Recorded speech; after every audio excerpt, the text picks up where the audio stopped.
नमस्कार दोस्तों, आप बीती में आपका स्वागत है, जहां डर और रहस्य की परतें धीरे धीरे खुलती हैं और आपके दिलों की धड़कनें तेज कर देती हैं। आज फिर से खौफनाक एवं दिल दहला देने वाली कहानी लेकर मैं आपके सामने उपस्थित हूं।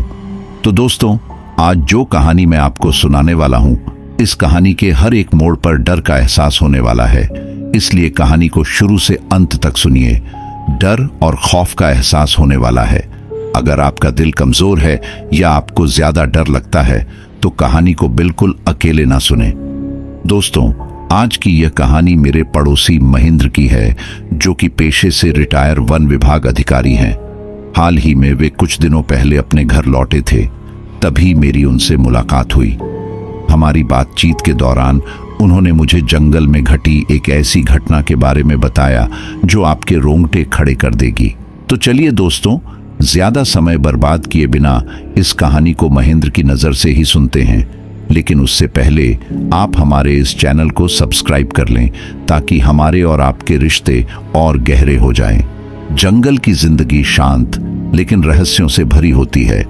यह पेड़ पौधे और सरसराहटें सब कुछ कहानियां सुनाते हैं, मगर उन्हें सुनने वाला कोई होना चाहिए।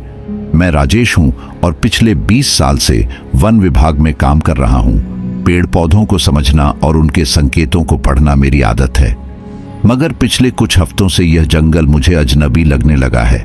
सब कुछ शुरू हुआ जब नीम के पेड़ अचानक सूखने लगे। ये वही पेड़ थे जो सालों से हरे भरे खड़े थे। एक रात तेज हवाएं चली और सुबह तक 100 से ज्यादा पेड़ झुलसकर काले पड़ गए। जंगल में सन्नाटा छा गया। चिड़ियों की चहचहाहट भी गायब हो गई। जांच में कुछ नहीं मिला, न कोई कीट न कोई बीमारी। पेड़ बस यूं ही सूख गए। फिर शुरू हुई अजीब आवाजें। रात को जंगल के भीतर से एक लंबी चीख जैसी आवाज गूंजती।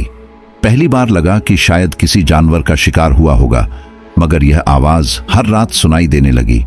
यह आवाज जानवरों जैसी नहीं थी, ये एक अजीब पीड़ा से भरी चीख थी। कुछ दिनों बाद नदी के किनारे एक निशान मिला। यह बड़े पैरों का निशान था, कीचड़ में गहरा दबा हुआ। उसके 3 अंगुलियां थीं।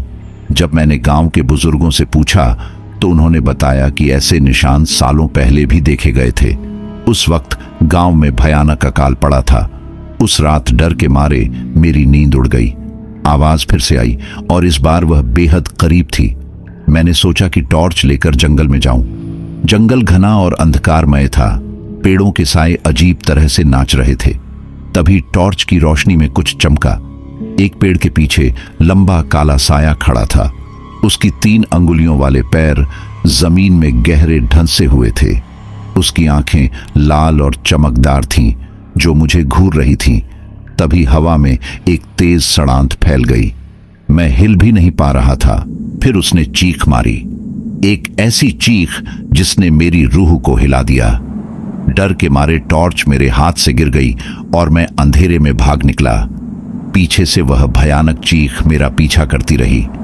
सुबह मुझे बेहोशी की हालत में गांव की चौकी में पाया गया। उस दिन के बाद मैंने जंगल जाने से इनकार कर दिया, मगर यह मेरी ड्यूटी थी। अब हर रात वही चीख, वही काला साया मेरा पीछा कर रहा था। जंगल अब मेरा साथी नहीं बल्कि दुश्मन बन चुका था। वन विभाग के मेरे साथी इस रहस्य को सुलझाने के लिए जंगल में गए, मगर कोई वापस नहीं लौटा। अब मैं अकेला रह गया हूं इस भयानक जंगल और उसके रहस्यों के साथ। मुझे डर है कि कहीं मैं भी सूखे हुए उन नीम के पेड़ों जैसा न बन जाऊं, लेकिन मैं हार मानने वाला नहीं हूं। कल रात मैंने टॉर्च जलाकर रखी। जब वह साया आया तो मैंने हिम्मत करके उसकी तरफ टॉर्च जलाई। कुछ पल के लिए वह गायब हो गया, मगर फिर धीरे धीरे उसकी आकृति उभरने लगी। वह इंसान जैसा दिखता था, लेकिन बेहद लंबा और दुबला। उसकी त्वचा राख की तरह थी और उसकी आंखें खून जैसी लाल। इस बार उसने चीखने के बजाय एक अजीब भाषा में कुछ कहा। यह भाषा समझना मुश्किल था। फिर उसने नदी की ओर इशारा किया। क्या वह मुझे नदी के पास ले जाना चाहता था? अब एक नया डर है, लेकिन जिज्ञासा भी है। क्या यह जंगल मुझे बचाना चाहता है? क्या यह साया कोई संदेश दे रहा है? या तो यह जंगल मुझे बचाना चाहता था, या फिर किसी और खतरनाक जाल में फंसा रहा था। इसका जवाब शायद कल सूरज ढलने के बाद ही मिलेगा, जब जंगल की अजीब आवाजें फिर से गूंजेंगी। सूरज ढलते ही जंगल बेचैन हो उठा। पेड़ों की सरसराहट तेज हो गई, मानो वे मुझे कोई चेतावनी दे रहे हों। हर चीख के साथ मेरी हिम्मत कमजोर पड़ती जा रही थी। और फिर वह आया, काला साया। इस बार वह थोड़ा स्पष्ट दिख रहा था। मैंने हिम्मत जुटाकर टॉर्च जलाई और उसका पीछा किया। वह नदी की ओर बढ़ रहा था। रास्ते में हर जगह वही अजीब निशान बने हुए थे। नदी के किनारे पहुंचकर वह रुक गया। मैंने टॉर्च की रोशनी से नदी के पानी को टटोला। पानी के अंदर कुछ ठोस दिखाई दिया। मैंने घुटनों तक पानी में कदम रखा और देखा कि वहां एक मूर्ति थी, काले पत्थर से बनी। वह मूर्ति एक लंबे दुबले इंसान की तरह दिखती थी। उसकी आंखें बंद थीं, मगर चेहरे पर शांति थी। मूर्ति के पास ही कीचड़ में गहरे निशान थे जो काले साए के पैरों के लग रहे थे। तभी वह काला साया बोला, वही अजीब भाषा जिसे समझ पाना कठिन था। कुछ देर सोचने के बाद मुझे यह बात समझ में आने लगी कि यह मूर्ति जंगल की रक्षक थी। शायद इस मूर्ति के नदी में गिर जाने की वजह से जंगल का संतुलन बिगड़ गया था। वह काला साया, जो शायद रक्षक आत्मा का ही हिस्सा था, मुझे यह सब बताना चाहता था। वो चीखें जो मुझे डरावनी लगती थीं, दरअसल मदद की पुकार थी। जंगल किसी बड़े खतरे से जूझ रहा था और रक्षक मूर्ति को उसकी जगह पर वापस लाने की गुहार कर रहा था। तभी मुझे समझ में आया कि पेड़ क्यों सूख रहे थे। जंगल कमजोर हो गया था। मैंने वापस लौटने का फैसला किया ताकि अपने साथियों को सब बता सकूं। लेकिन रास्ते में अचानक पीछे से किसी ने मुझे पकड़ लिया। एक जोर का झटका लगा और मैं अंधेरे में गिर गया। टॉर्च मेरे हाथ से छूटकर दूर जा गिरी। चीखने की कोशिश की, मगर मेरे गले से कोई आवाज नहीं निकली। अब बस घुप अंधेरा था और जंगल की रहस्यमयी सरसराहट। क्या यह जंगल का रक्षक था या फिर कोई और खतरा? इसका जवाब शायद मुझे कभी नहीं मिल पाएगा। अंधेरे में डूबे जंगल की सरसराहट तेज हो गई। ऐसा लगा मानो पेड़ मेरे भाग्य पर विलाप कर रहे हों। हवा में एक अजीब सी खामोशी थी जो सिर दर्द देने वाली थी। मैंने हिलने की कोशिश की, मगर मेरा शरीर सुन्न हो चुका था।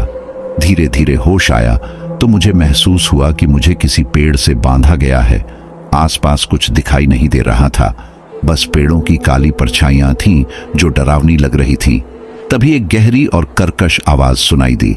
वह इंसानी लग रही थी, मगर बेहद डरावनी थी। तूने जंगल के राज को जानने की कोशिश की राजेश, अब तू उसी जंगल का हिस्सा बन जाएगा। आवाज के साथ एक भयानक हंसी गूंजी। हंसी रुकते ही सन्नाटा छा गया। डर के मारे मेरा दम घुटने लगा। क्या जंगल का रक्षक असली खतरा था? क्या उसने मेरी मदद की गुहार को गलत समझा था? कुछ देर बाद जंगल में हलचल हुई। पत्तों की सरसराहट तेज हो गई। जानवरों के चीखने और चिल्लाने की आवाजें आने लगी।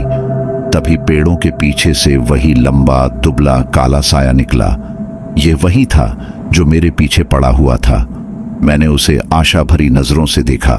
वह धीरे धीरे मेरी ओर बढ़ा। उसने अपनी लंबी अंगुलियां रस्सी पर फिराई जिससे मैं बंधा हुआ था। कुछ ही पलों में रस्सी ढीली हो गई और मैं जमीन पर गिर पड़ा। वह साया कुछ देर मुझे घूरता रहा, फिर मुड़ा और नदी की ओर चल दिया। मैं समझ गया कि वह मुझे रक्षक मूर्ति को वापस लाने में मदद करने के लिए बुला रहा था। मेरे शरीर में भले ही ताकत न बची हो, मगर जंगल को बचाने का जुनून जिंदा था। मैं तकलीफ के बावजूद उठा और नदी की ओर लंगड़ाते हुए चल पड़ा। जंगल के रक्षक ने मुझे एक आखिरी मौका दिया था, खुद को और जंगल को बचाने का। नदी के किनारे पहुंचकर मैंने साथियों को मदद के लिए पुकारा। कई दिनों बाद मेरी आवाज जंगल में गूंजी। मुझे उम्मीद थी कि वे मेरी पुकार सुन पाएंगे। सूरज की पहली किरणों के साथ मेरी थकी हुई आवाजें भी धीरे धीरे खत्म हो रही थीं। तभी दूर से आती हुई आवाजें सुनाई दी। पहले एक, फिर दो और फिर कई आवाजें। मेरे साथी थे जो मेरी पुकार सुनकर आ रहे थे। मैंने उन्हें जंगल के रहस्य, रक्षक मूर्ति और काले साए के बारे में सब कुछ बताया। उन्होंने मुझे तुरंत मुक्त किया और जंगल विभाग के डॉक्टर को बुलाया। मेरे घावों की मरहम पट्टी करने के बाद हम सब नदी की ओर चल पड़े। रास्ते में काले साए का कोई निशान नहीं था, मगर जमीन पर बने विशाल पैरों के निशान हमें रास्ता दिखा रहे थे। नदी के किनारे पहुंचते ही मेरी सांसें रुक गईं। मूर्ति पानी में नहीं थी। मैंने चारों ओर देखा तो मेरे एक साथी ने ऊपर की ओर इशारा किया। वहां नदी के ऊपर बने पुराने पुल के नीचे मूर्ति अटकी हुई थी। शायद रात के अंधेरे में जंगल का रक्षक उसे वहां तक खींच लाया था। हमने मिलकर मूर्ति को बाहर निकाला। वह बहुत भारी थी, मगर हमने हार नहीं मानी। धीरे धीरे उसे वापस उसकी जगह पर ले गए, उसी पुराने मंदिर में जहां से वह शायद सालों पहले गिरी थी। जैसे ही मूर्ति अपनी जगह पर रखी गई, जंगल में एक सन्नाटा छा गया। पेड़ों की सरसराहट शांत हो गई, जानवरों की आवाजें भी थम गईं। ऐसा लगा मानो जंगल ने अपनी सांसें रोक ली हों। फिर एक हल्की हवा का झोंका आया। ऐसा लगा मानो जंगल ने राहत की सांस ली हो। पेड़ों की सरसराहट फिर से शुरू हो गई, इस बार शांत और सुखदायक। जानवरों की आवाजें भी वापस लौट आईं। यह जंगल फिर से जीवित हो उठा था। काला साया फिर कभी नहीं दिखा। जंगल भी पहले जैसा शांत हो गया। शायद जंगल के रक्षक को शांति मिल गई थी, क्योंकि उसने अपना काम पूरा कर लिया था। मैं जंगल विभाग में अपनी पुरानी ड्यूटी पर वापस लौट आया हूँ। अब जंगल सिर्फ पेड़ पौधे और जानवरों का समूह नहीं लगता, यह एक जीवित इकाई है, अपने रहस्यों और कहानियों के साथ, और मैं इसकी रक्षा करने के लिए हमेशा तैयार हूँ। वक्त गुजरता गया। जंगल विभाग में मेरा काम रोजमर्रा जैसा हो गया। पेड़ों की देखभाल करना, शिकारियों पर नजर रखना। लेकिन कभी कभी रात के अंधेरे में मुझे लगता था कि पेड़ों के बीच कोई काला साया खड़ा है। एक रात तेज बारिश हो रही थी, बिजली कड़क रही थी और हवा इतनी तेज चल रही थी कि पेड़ अपनी जड़ों से उखड़ने वाले लग रहे थे। चौकी पर बैठा था, तभी अचानक दूर जंगल से एक हल्की नीली रोशनी दिखाई दी। यह रोशनी पेड़ों के बीच चमक रही थी। कुछ देर सोचने के बाद मैंने रेनकोट पहना और टॉर्च लेकर बाहर निकल पड़ा। बारिश इतनी तेज थी कि मैं कुछ ही देर में भीग चुका था। जंगल के अंदर गहरा अंधेरा था, सिर्फ वही नीली रोशनी दिख रही थी। धीरे धीरे मैं रोशनी के पास पहुंचा। वहां एक छोटी सी गुफा थी और रोशनी गुफा के अंदर से निकल रही थी। हिम्मत जुटाकर मैंने गुफा के अंदर झांका। गुफा में कुछ नहीं था, सिर्फ चमकते हुए नीले पत्थर। ये पत्थर वैसे ही लग रहे थे जैसे जंगल के रक्षक की मूर्ति के थे। उसी पल मुझे एहसास हुआ कि शायद जंगल का रक्षक पूरी तरह खत्म नहीं हुआ था। ये नीले पत्थर उसकी उपस्थिति का संकेत थे। शायद यह जंगल हमें बताना चाहता था कि उसकी रक्षा करने वाला हमेशा मौजूद रहेगा। बारिश अब थम चुकी थी। मैं गुफा से बाहर निकला और चौकी की तरफ लौटने लगा। पीछे मुड़कर देखा तो वह नीली रोशनी मंद पड़ चुकी थी, लेकिन पूरी तरह गायब नहीं हुई थी। जंगल की कहानियां कभी खत्म नहीं होती। यह राजों का भंडार है जो धीरे धीरे खुलते हैं, और मैं राजेश इस जंगल का हिस्सा बनने के लिए हमेशा तैयार हूं। वक्त के साथ जंगल विभाग में मेरी जिम्मेदारियां बढ़ गईं। अब मैं एक रेंजर बन चुका था और जंगल के बड़े हिस्से की देखभाल मेरी जिम्मेदारी थी। जंगल अब भी मेरे लिए रहस्यमय था। एक दिन जंगल में गश्त करते हुए मुझे एक नया इलाका मिला। घने पेड़ों के बीच एक संकरा रास्ता था जिसे मैंने पहले कभी नहीं देखा था। जिज्ञासा ने मुझे उस रास्ते पर चलने को मजबूर कर दिया। जैसे जैसे मैं आगे बढ़ा, पेड़ कम होते गए और आखिरकार मैं एक खाली जगह पर पहुंचा। वहां सूरज की रोशनी जमीन पर सीधे पड़ रही थी। ये जंगल के बीच में अजीब लग रहा था। बीच में एक विशाल मंदिर खड़ा था जो समय की मार से जर्जर हो चुका था। मंदिर की दीवारों पर अजीब आकृतियों की नक्काशी थी। जैसे ही मैं मंदिर के पास पहुंचा, वहां बिखरे हुए काले पत्थरों का ढेर देखा। ये वही पत्थर थे जिनसे जंगल के रक्षक की मूर्ति बनी थी। क्या ये पत्थर यह संकेत दे रहे थे कि रक्षक अब मौजूद नहीं है? तभी मंदिर के अंदर से हल्की नीली रोशनी निकलती दिखाई दी। मैंने सांस रोककर मंदिर के अंदर कदम रखा। मंदिर के अंदर का माहौल शांत और रहस्यमय था। धूल भरी हवा के बीच एक विशाल मूर्ति धुंधली नजर आ रही थी, मगर मेरा ध्यान मूर्ति के चरणों से निकल रही नीली रोशनी पर गया। गौर से देखा तो पता चला कि यह रोशनी हजारों नीले कीड़ों से आ रही थी जो मूर्ति के चरणों में इकट्ठे थे। यह नजारा अजीब और खूबसूरत दोनों था। शायद ये कीड़े ही जंगल के रक्षक का नया रूप थे। ये रोशनी यह बताने के लिए थी कि जंगल की रक्षा कभी रुकने वाली नहीं है। मंदिर से बाहर निकलते वक्त मैंने पीछे मुड़कर देखा। सूरज की किरणें जंगल के ऊपर फैल रही थीं।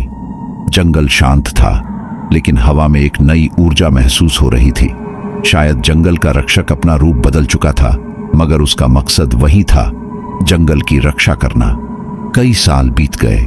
जंगल रेंजर के रूप में मेरी जिम्मेदारियां बढ़ती गईं, मगर उस गुफा के नीले पत्थरों और खंडहर मंदिर के नीले कीड़ों ने मुझे यकीन दिलाया कि जंगल की रक्षा हमेशा होती रहेगी। एक शाम दफ्तर से लौटते वक्त मेरी मुलाकात एक बूढ़े आदिवासी से हुई। वे जंगल के बारे में गहरी जानकारी रखते थे। मैंने उन्हें मंदिर और नीले कीड़ों के बारे में बताया। उन्होंने मेरी बात ध्यान से सुनी और एक पुरानी कहानी सुनाई। उन्होंने बताया कि प्राचीन काल में यह जंगल एक शक्तिशाली राजा के अधीन था। राजा प्रकृति का सम्मान करता था और उसने जंगल की रक्षा के लिए एक तांत्रिक की मदद ली थी। तांत्रिक ने अपनी आत्मा को काले पत्थरों की मूर्ति में स्थानांतरित कर दिया ताकि वह हमेशा जंगल की रक्षा कर सके। लेकिन एक बार भयंकर सूखा पड़ा। जंगल को बचाने के लिए राजा को मूर्ति तोड़नी पड़ी और उसकी शक्ति को जंगल की जड़ों में संचारित करना पड़ा। शायद मंदिर के टूटे पत्थर और नीले कीड़े उसी रक्षक मूर्ति के अंश थे। बूढ़े आदिवासी की कहानी ने जंगल के इतिहास का एक नया पन्ना खोल दिया। अब रेंजर राजेश के रूप में मेरी जिम्मेदारी और बढ़ गई थी। जंगल की रक्षा करना और उसकी विरासत को सहेजना मेरा कर्तव्य बन गया था। सालों बाद मेरी आखिरी तैनाती उसी खंडहर मंदिर के पास हुई। सेवानिवृत्ति करीब थी, मगर जंगल का वह रहस्यमय कोना मुझे खींचता रहा। एक रात चांद की रोशनी में मैंने मंदिर के पास हल्की नीली रोशनी देखी। यह वही नीले कीड़े थे जो इंसान के आकार में बदलते दिखे। यह जंगल की आत्मा का संकेत था। उसी पल मैंने महसूस किया कि अब मैं भी जंगल का हिस्सा बन चुका हूं। मेरी कहानी अब इस जंगल की कहानियों में शामिल हो गई थी। यह रेंजर राजेश की कहानी का अंत है। सालों की सेवा के बाद मैं अब जंगल का एक हिस्सा बन चुका हूं। ये जंगल, इसके रहस्य और इसकी कहानियां हमेशा जीवित रहेंगी। दोस्तों, ऐसी ही सच्ची और रोमांचक कहानियों के लिए जुड़े रहिए आप बीती के साथ। अगर आपको यह कहानी पसंद आई हो तो हमारे चैनल को सब्सक्राइब करें और इसे अपने दोस्तों के साथ शेयर करना न भूलें। हम फिर मिलेंगे एक नई कहानी के साथ। तब तक अपना ख्याल रखें और याद रखें, हर जंगल के पीछे एक कहानी छुपी होती है। धन्यवाद।